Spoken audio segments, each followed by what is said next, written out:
दक्षिण आंध्र एवं उत्तर तमिलनाडु मुहा वेलमार्क लो प्रेशर आज दुर्बल होई पुणी लघुचाप परिणत हो पारे तेज यार प्रभाव आज दक्षिण ओडिशा रे 11 जिले में मध्यम धरणर वर्षा हेबा नै पाणीपाग विभाग पूर्वानुमान करिछि।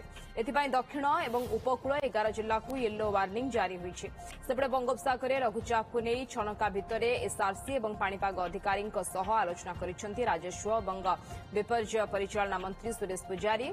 से कहिसेंति यार प्रभाव ओडिशा उपकूल रे अल्प पड़िबो, प्रभाव कम रहिले भी मुकाबला पाई विभाग प्रस्तुत अछि और जिला प्रशासन समस्त प्रस्तुति शेष होइछि बोली मंत्री कहिसेंति। 23 तारीख दिन यार किछि प्रभाव सम परिमाण प्रभाव रहिबो। 24 तारीख रु 25 तारीख पर्यंत ये सबु जिला मानकु किछि प्रभाव यार पड़िबो, जा फल रे केवल वृष्टिपात हेबो, अल्प हो पारे, मध्यम हो पारे। पवन किंतु 30-40 किलोमीटर बेगरे बहिबार संभावना अछि। घड़घड़ी मारिबा सहित किछि अंचल रे वज्रपात मध्य हो पारे। पंचम दिन ठारू 25 रु 26 तारीख बेलू यार प्रभाव आहुरी कमी जीवो।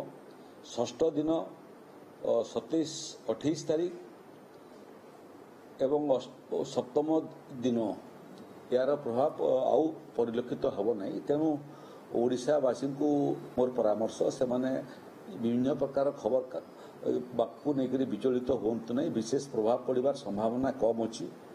गुड़िए जगार वर्षा हो पारे, गुड़िए जगार पवन बही पारे एवं गुड़िए जगार घड़घड़ी सहित वर्षा हो पारे, वज्रपात हो पारे। तार प्रति सतर्क रहंतु, आदौ विचलित होंतु नहीं। यार प्रकोप बढ़िबार संभावना नथिले मध्य राज्य सरकार विपर्यय परिचालना विभाग संपूर्ण प्रस्तुत।